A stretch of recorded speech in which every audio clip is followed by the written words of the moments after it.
Bonjour tout le monde, j'espère que vous allez bien. Donc on va essayer de corriger l'examen de la force de vente, le premier DS. Alors pendant votre stage d'observation en première année au sein de l'entreprise CNPE, le directeur commercial vous soumet plusieurs travaux liés à la gestion de la force de vente. Donc le premier document, il s'agit d'un organigramme de l'équipe de vente non sédentaire de l'entreprise CNPE. Déjà, dans l'organigramme, on a fait une séparation entre secteur sud et secteur nord. Dans le secteur sud, il y a 1, 2, 3, 4, il y a 5, 1, 2, 3, 4, il y a 5 commerciaux, et dans le secteur nord, il y a 1, 2, 3, 4, non, il y a 4. 1, 2, 3, 4. 1, 2, 3, 4. Donc 4 au secteur sud et 4 au secteur nord. Donc au total, il y a 8 commerciaux. Voilà. Je suis en train de lire avec vous.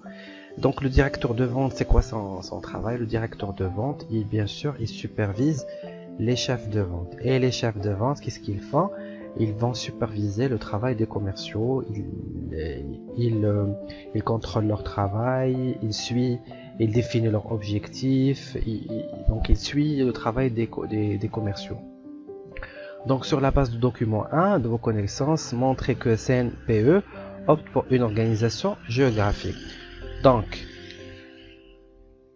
CNPE donc, opte pour une organisation géographique. Pourquoi? Tout simplement, bravo, parce que le marché de l'entreprise CNPE est découpé en deux secteurs, secteur sud et secteur nord. Donc géographique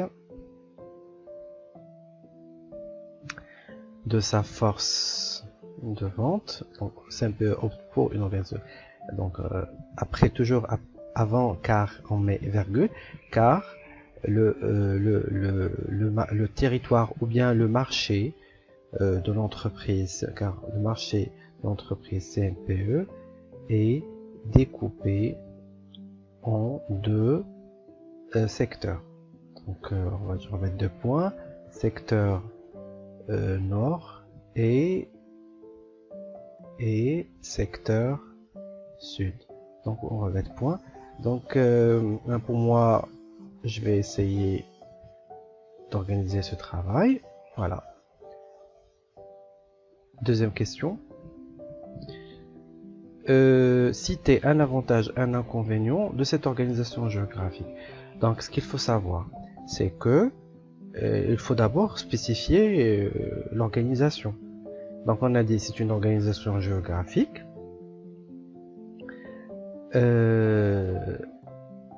Premièrement, les avantages et les inconvénients. Avantages. Donc ici, je vais pas écrire parce qu'on va on va essayer d'écrire voir support de cours. Voir support pour gagner un peu de temps. Le cours, vous avez bien sûr, vous avez les avantages et les inconvénients dans un tableau. Mettez un avantage et un inconvénient. Renseigner les annexes A, B, C et D. Donc je vais aller directement aux annexes pour les renseigner. Alors, annexe A. Mission de la force de vente. Donc dans cette annexe-là, on a un certain nombre de missions. Dans le cours, on a dit qu'il existe 5 missions de la force de vente. Alors ici, les vendeurs notent les informations utiles pour les transformer à la hiérarchie. Ici, c'est la remontée de l'information. Là, la remontée de l'information. C'est le reporting commercial. La négociation vente, les commerciaux négocient et concluent des ventes. Voilà, tout simplement. L'élargissement de la clientèle, donc les commerciaux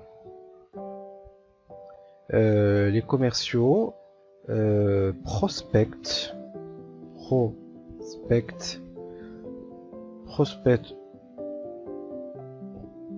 d'autres clients pour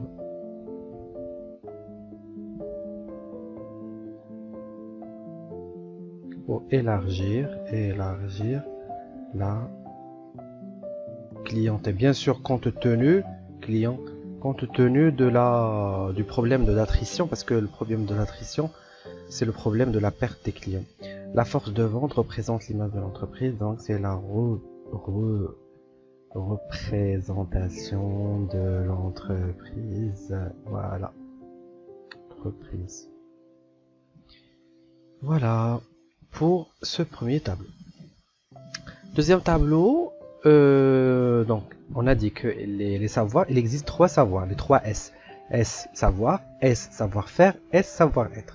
Le savoir, c'est la connaissance. Savoir-faire, c'est le savoir-faire, ça s'acquiert avec l'expérience.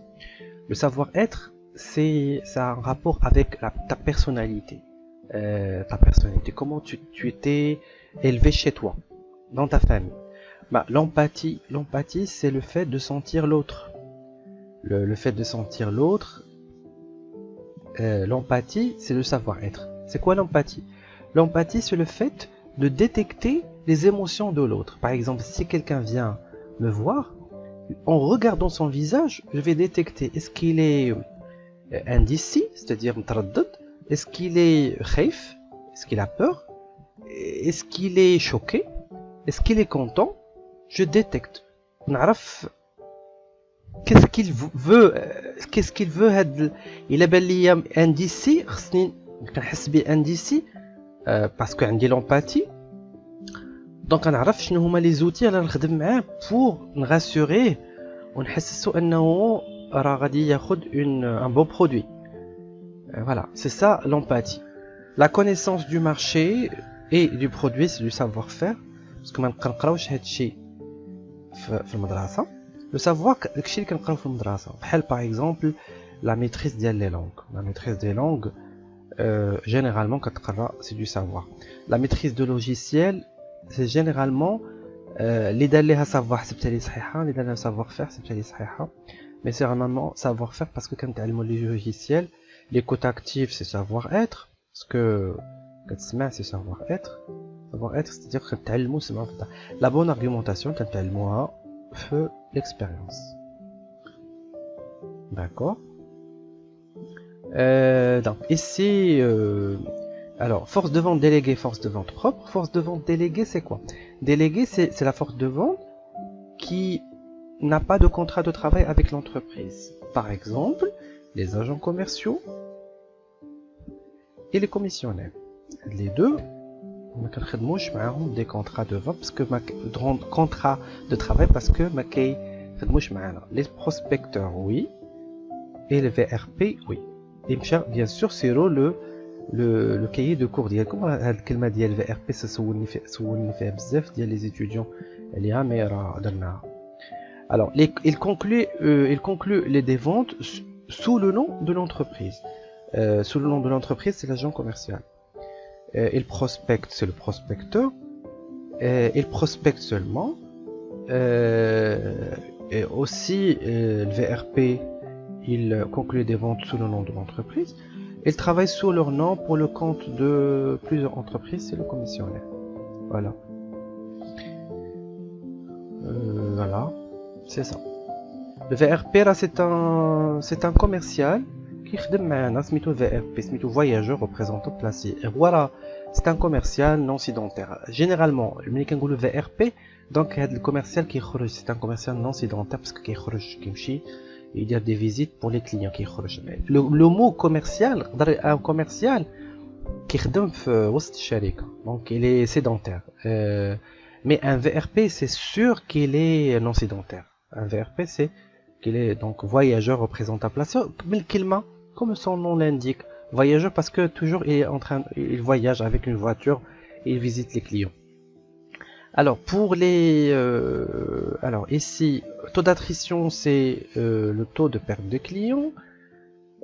Burnout, le burnout en fait c'est la surcharge professionnelle. C'est la surcharge professionnelle lorsqu'on est surchargé. J'ai accepté aussi le stress professionnel, c'est aussi le stress professionnel et la surcharge professionnelle, c'est la même chose. Mais l'ennui, c'est Ici, c'est le bore-out professionnel. C'est le bore-out professionnel, c'est pas le burn-out. L'approche classique de la force de vente, elle est bien sûr centrée sur la production. L'approche commerciale, c'est celle qui est l'approche classique, elle est centrée sur la production. Mais l'approche commerciale, elle est centrée sur les clients. L'approche commerciale, c'est l'approche classique. L'approche classique, elle est contraire à l'approche commerciale. Voilà, je remonte ici, le reste. Alors, document 2. La charge du travail de l'entreprise CMPE. Alors, l'entreprise CMPE, elle a 8000 clients. Donc, le total des clients, c'est 8000. Je vais écrire ici 8000 pour ne pas perdre du temps. Donc, 25% est concentré dans le sud. Donc, 25% des clients sont concentrés dans le secteur sud. 25%. Donc, je vais prendre la calculatrice. Je vais mettre 8000 ici, 8000 fois 25% ou bien 0,5. C'est la même chose. C'est la même chose. Alors, 25%, c'est 2000 ici. Et justement, le reste, c'est 75% qui est 6000. Voilà, le total c'est 8000. Le nombre de visites, ici dans le tableau et ici dans le tableau. Le secteur sud 2 fois par an. Le secteur sud c'est 2. Le secteur nord 3 fois par an. La charge du travail, ici c'est 4000. Ici c'est 18000. On fait une multiplication simple. Voilà, ça, on ne veut rien faire de ça. Pardon.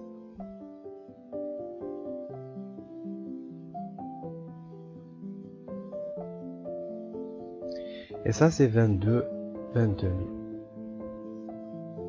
22 000 c'est le total, c'est la charge du travail.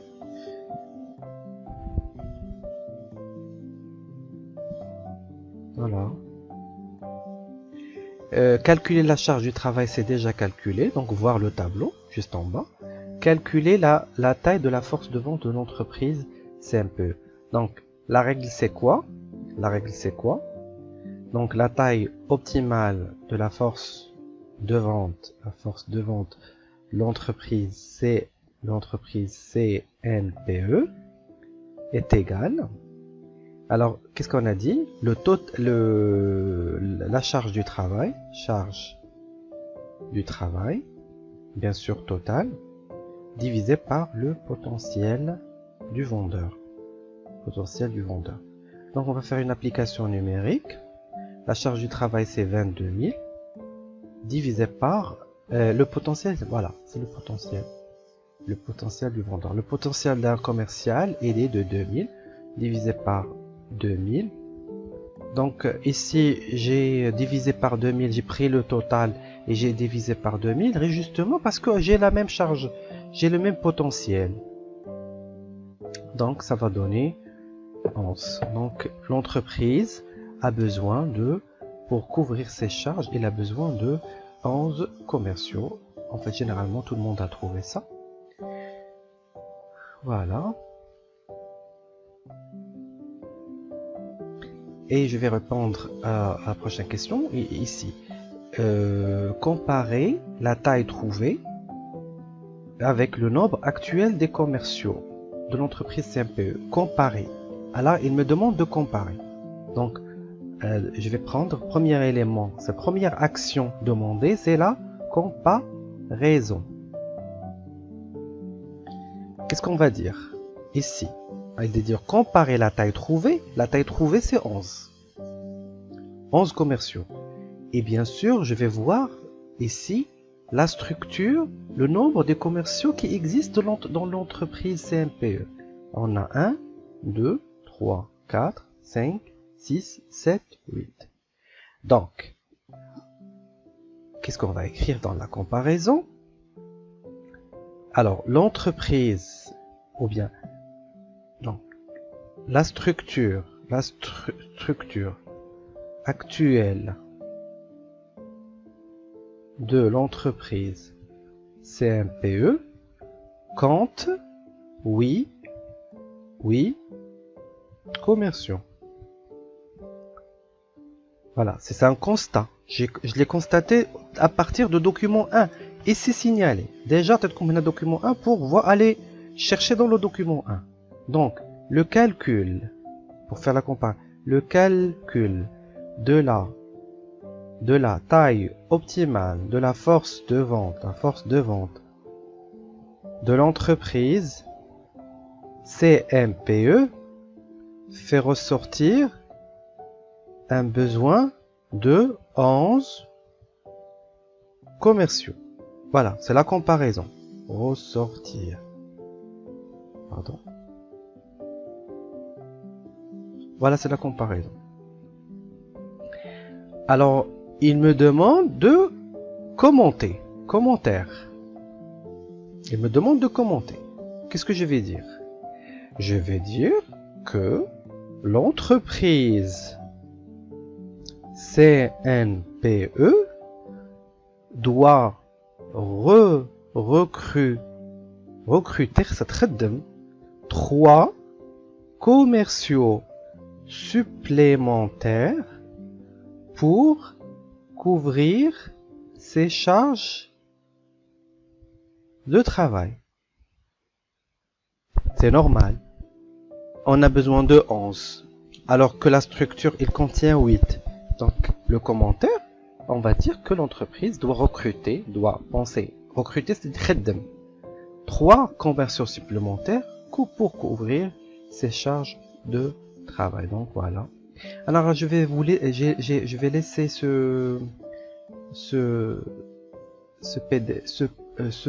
cette correction en format PDF dans la barre de description de ma chaîne YouTube. D'accord. Voilà. Et la dernière question, proposer 2 actions. Proposer 2 actions pour faire face au problème de perte de clients. Le problème de la perte de clients, ça s'appelle le problème de l'attrition. Alors les actions, on pourrait penser à une action de formation des commerciaux. D'accord? Une action de fidélisation des clients. D'accord? Et c'est tout. Je vais pas trop discuter ça. Voilà. Donc c'est terminé pour la correction. Donc vous allez trouver cette correction dans la barre de description. J'espère que c'est utile. Voilà, si vous avez des questions, n'hésitez pas à les poser en commentaire ou en classe. Au revoir.